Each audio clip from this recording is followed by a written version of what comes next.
Direct సబ్జెక్ట్లోకి పోతే ఇంకా చాలా స్లైడ్స్ ఉన్నాయి.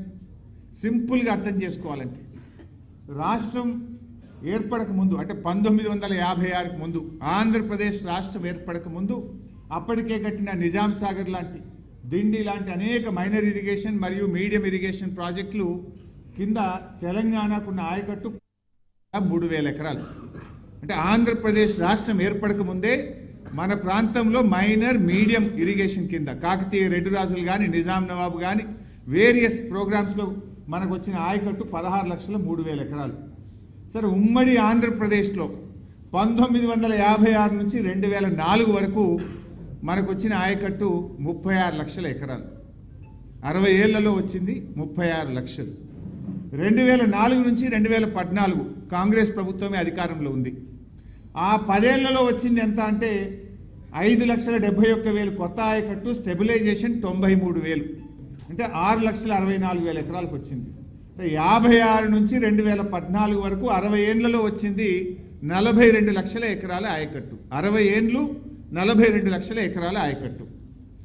నౌ బీఆర్ఎస్ 2014 నుంచి 2023 మనం ఉన్నది 9.5 సంవత్సరాలు. అందులో 2 ఏళ్లు కరోనా, పెద్ద నోట్ల రద్దు లాంటి ఆర్థిక సంక్షోభం, కొత్తగా ఏర్పడ్డ రాష్ట్రం. అయినా 9.5 ఏళ్లలో బీఆర్ఎస్ సాధించిన ఆయకట్టు 31,50,000 ఎకరాల స్టెబిలైజేషన్, 17,24,000 ఎకరాల కొత్త ఆయకట్టు, మొత్తం 9.5 ఏళ్లలో 48,74,000 ఎకరాల ఆయకట్టును సాధించింది బీఆర్ఎస్ ప్రభుత్వం, కేసీఆర్ గారి నాయకత్వం. 9.5 years 48 lakh acres of ayacut is achieved by KCR government. Next, comparison. Congress 10 ఏళ్ళు 5,71,000 ఎకరాల కొత్త ఆయకట్టు, బీఆర్ఎస్ 9.5 ఏళ్ళు 17,24,000 ఎకరాల కొత్త ఆయకట్టు. స్టెబిలైజేషన్, కాంగ్రెస్ స్టెబిలైజేషన్ చూస్తే 57,000 ఎకరాలు వాళ్ళైతే సంవత్సరానికి, దీన్నే మన సంవత్సరానికి చూస్తే సంవత్సరానికి 10 ఏళ్ల కాంగ్రెస్లో 57,000 ఎకరాలు ఒక సంవత్సరానికి వస్తే బీఆర్ఎస్ 9.5 ఏళ్లలో సంవత్సరానికి 1,81,473 ఎకరాల కొత్త ఆయకట్టును పోయిన 9.5 ఏళ్లలో తెచ్చాం. అందులో కరోనా, అందులో కొత్త సంవత్సరం, అందులో పెద్ద నోట్ల రద్దు లాంటి ఆర్థిక సంక్షోభం ఉన్న 1,81,473 ఎకరాల కొత్త ఆయకట్టు ప్రతి ఏటా బీఆర్ఎస్ సాధించింది. నౌ స్టెబిలైజేషన్ చూడండి. 10 ఏళ్ల కాంగ్రెస్ చేసిన స్టెబిలైజేషన్ 93,000, బీఆర్ఎస్ 31,50,000 ఎకరాలు.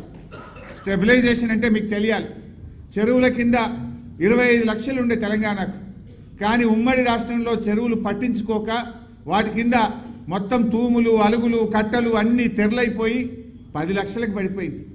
కానీ మిషన్ కాకతీయ ప్రోగ్రాం ద్వారా మనం మళ్ళీ 25 లక్షల ఎకరాల ఆయకట్టును సాధించినాం. అంటే 15 లక్షలు స్టెబిలైజేషన్ అయింది. ఎస్ఆర్ఎస్పి స్టేజ్ 2 పేరుకే కాలువలు తుమ్మలు మొలిసినాయి తప్ప నీళ్లు బారలే. కాళేశ్వరం ప్రాజెక్టు కట్టి ఎస్ఆర్ఎస్పి స్టేజ్ 2ను మోడర్నైజ్ చేసి, ఎస్ఆర్ఎస్పి స్టేజ్ 1 కాలువల్ని మోడర్నైజ్ చేసి ఎస్ఆర్ఎస్పి స్టేజ్ 2కు కాళేశ్వరం నీళ్లను అందించింది.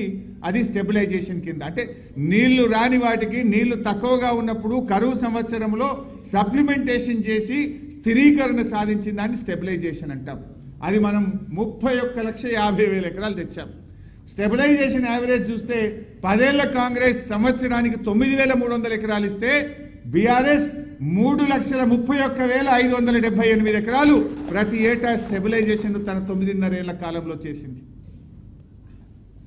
రెండు కలిపి చూద్దాం. Both stabilisation and new ayacut 56 నుంచి 2004 వరకు 36 లక్షలు.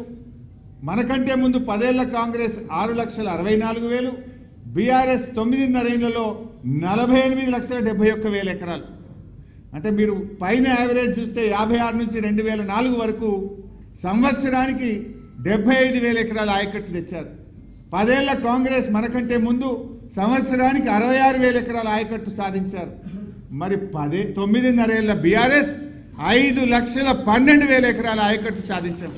Is there any comparison? ఎన్ని రెట్లు ఎక్కువ మీరు చూడండి ఒక్కసారి.